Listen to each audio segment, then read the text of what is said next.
जोठारे जो स्थान जेपरी भाव जो अवस्था रही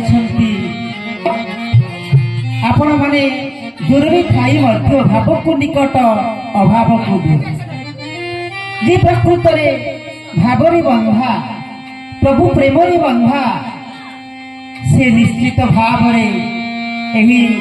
आध्यात्मिक प्रवचन गीता ज्ञान द्वारा मुझे कहूँ शुणुवे बोली मोर आशा एवं विश्वास। प्रथमे समस्त आध्यात्मिक प्रेमी भाई भौणी मानू माँ मौसी मानू मोर भूमिष्ठ प्रणाम जनाऊँ। छोट मानू मोर आंतरिक स्नेह शुभेच्छा दे आज कार्यक्रम टी मु आगे ले।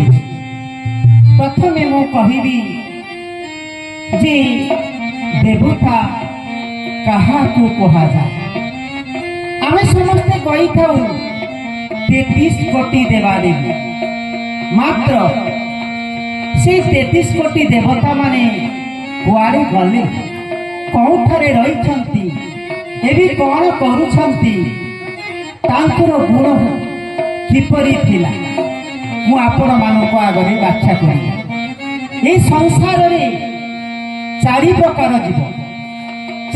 जीव कौन ना सेदज उद्भिदज जरायुज बा जनिज उद्भिदज